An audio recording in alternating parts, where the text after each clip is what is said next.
Zoom તો બધા કરી દેશે. બસ જો સૌથી પહેલાં તો અહીંયા ડેટા મેનુ એટલે કે આ એની અંદર અહીંયા છે આ ટેક્સ્ટ ટુ કોલમ એટલે કે આ સેકન્ડ નંબરનું છે રિમૂવ ડુપ્લિકેટ. તો રિમૂવ ડુપ્લિકેટ આપણને ટેક્સ્ટ ટુ કોલમની એક્ઝેક્ટ બાજુમાં જ સેન્ટરમાં મળી જશે, લખેલું પણ છે રિમૂવ ડુપ્લિકેટ. પછી નીચે આવીશું તો અહીંયા છે ડેટા વેલિડેશન, જે રિમૂવ ડુપ્લિકેટની એક્ઝેક્ટ નીચે મળી જશે, બરાબર. પછી છે અહીંયા વોટ ઇફ એનાલિસિસ, તો આવી એની અંદર હું બતાવીશ ગોલ્સ.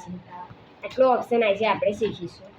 તો સૌથી પહેલાં અહીંયા ટેક્સ્ટ ટુ કોલમથી ચાલુ કરીએ. ટેક્સ્ટ ટુ કોલમ મીન્સ કે ગીતા કોમ્પ્યુટર એજ્યુકેશન છે તો કોમ્પ્યુટર અને એજ્યુકેશનને મારે અલગ કરી દેવું છે કોલમમાં, એટલે કે છૂટું પાડી દેવું છે.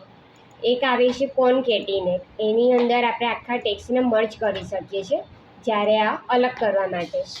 આ ફોર્મ્યુલા નથી, આ અંદર જ ટૂલ આપેલું છે. તો સૌથી પહેલાં શું કરવાનું, ટેક્સ્ટ સિલેક્ટ કરવાનું. ટેક્સ્ટ સિલેક્ટ કરીને અહીંયા સિલેક્ટ કરવાનું text two column. Text two કોલમમાં આ રીતેનું તમને એક બોક્સ જોવા મળશે, જેમાં 3 સ્ટેપ આવશે. કન્વર્ટ ટુ ટેક્સ્ટ કોલમ, બરાબર, સ્ટેપ 1 of 3.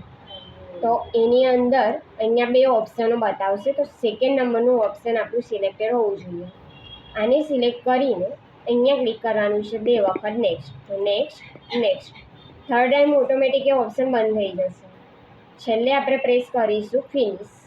જો મેં ફિનિશ પર ક્લિક કરીશ તે અલગ અલગ ડિવાઈડ કરી દેશે, બરાબર. એટલે આ થયું ટેક્સ્ટ ટુ કોલમ. તો કંટ્રોલ ઝેડ કરીને ફરીથી નોર્મલ કરી દઈશ. તો શું કરીશું, ટેક્સ્ટ ટુ કોલમ 2 ટાઈમ અહીંયા નેક્સ્ટ અને ફિનિશ. એટલે આ રીતે અલગ અલગ પાડી શકો છો તમારા વર્ડ્સ. ચલો હવે બીજું છે અહીંયા રિમૂવ ડુપ્લિકેટ. તો રિમૂવ ડુપ્લિકેટમાં જે વેલ્યુ રિપીટ થાય છે એ વેલ્યુ મારે ઇરેઝ કરવી છે, લાઈક 2, 4 and 6. તો 6ની અંદર એવું નથી કે મારે રિપીટ વેલ્યુ કાઢવી છે તો બેઉ કાઢવી છે, રિપીટ કાઢવી છે એમ બોલું છે. એટલે કે સિંગલ 6 તો હોવું જ જોઈએ, પણ જે રિપીટ થાય છે એ વેલ્યુ કાઢવી છે.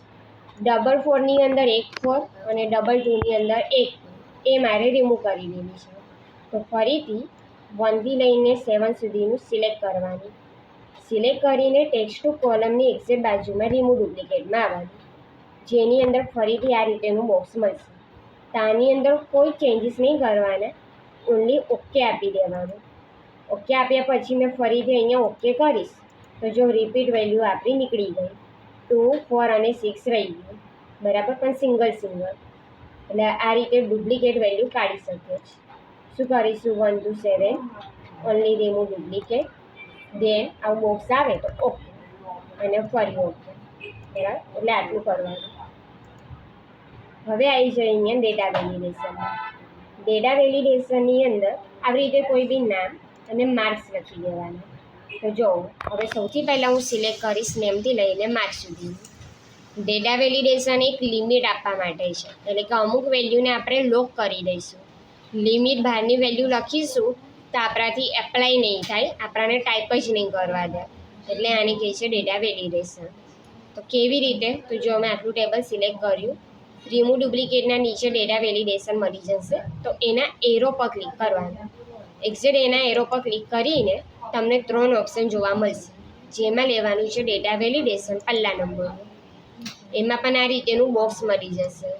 તો આ બોક્સની અંદર અહીંયા જે એની વેલ્યુ લખ્યું છે ત્યાં ક્લિક કરવાનું ને એમાં લઈ લેવાનું હોલ નંબર, સેકન્ડવાળું. હોલ નંબરની અંદર આપણને બિટવીનનો ઓપ્શન મળશે, જેમાં એક મિનિમમ છે ને એક મેક્સિમમ. એક મોટી વેલ્યુ લેવાની ને એક નાની વેલ્યુ, બરાબર.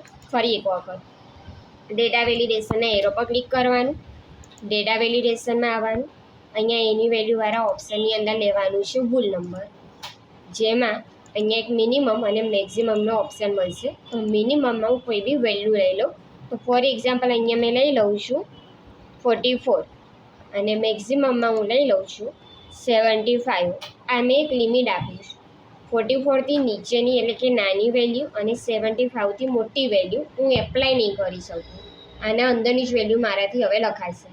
આટલું કરીને ખાલી ઓકે. ઓકે કર્યા પછી આ જ ઓપ્શનમાં આવીએ, તેમાં મળી જશે સર્કલ ઇનવેલિડ ડેટા. જો સર્કલ ઇનવેલિડ ડેટા પર ક્લિક કરીશું તો બધા પર સર્કલ આવી જશે. હવે આ જે સર્કલ આવ્યું તો એ શેના માટે આવ્યું, તો 98 વેલ્યુ મોટી છે અને 35 નાની છે, એટલે આપણાને એ રોંગ છે એવું બતાવે છે કે તમારા લિમિટ બહારની છે. અને ટેક્સ પર પણ એના માટે રાઉન્ડ આવે છે, એવું કહે છે કે તમારી વેલ્યુ જે તમે એન્ટર કરો છો એ નંબર્સમાં એન્ટર કરો, ટેક્સ નહીં. કે ફોર એક્ઝામ્પલ અહીંયા હું 65 લખીને એન્ટર કરીશ તો રાઉન્ડ નીકળી જશે, પણ જો અહીંયા હું ધારાની જગ્યાએ કોઈ બી નામ લખીશ ને એન્ટર કરીશ તો આવું એરર બતાવશે, બરાબર, કારણ કે આપણે લોક આપી દીધું છે.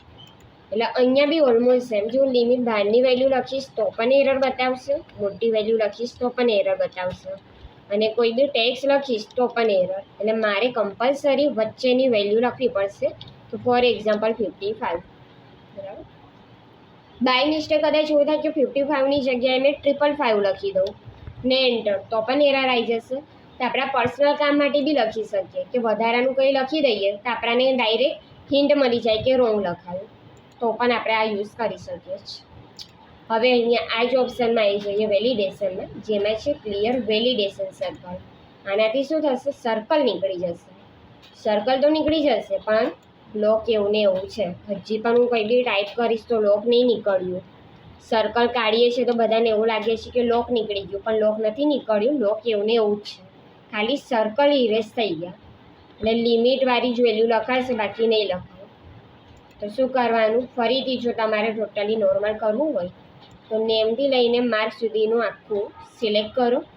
આ જ વેલિડેશનના ઓપ્શનમાં આવો ને એમાં લઈ લો ડેટા વેલિડેશન. આની અંદર અહીંયા તમને ઓપ્શન મળી જશે એપ્લાય ચેન્જીસનો. આ બોક્સ પર ક્લિક કરવાનું અને ક્લિયર ઓલ આપી દેવાનું. ક્લિયર ઓલ કરીને કરી દેવાનું ઓકે. એટલે હવે જો મેં અહીંયા ચેન્જીસ કરીશ તો થશે કે ચલો અહીંયા હું લખી દઉં છું સોનું ને એન્ટર, કોઈ મેસેજ નહીં આવે. એટલે તમારું ટોટલી ડેટા વેલિડેશનવાળું નીકળી ગયું, ટેબલ નોર્મલ થઈ ગયું, બરાબર. ચલો હજી એક લાસ્ટ. હવે અહીંયા છે વોટ ઇફ એનાલિસિસ, જેની અંદર છે ગોલ સીક. ગોલ સીક એટલે કે આપણું એક ટાર્ગેટ.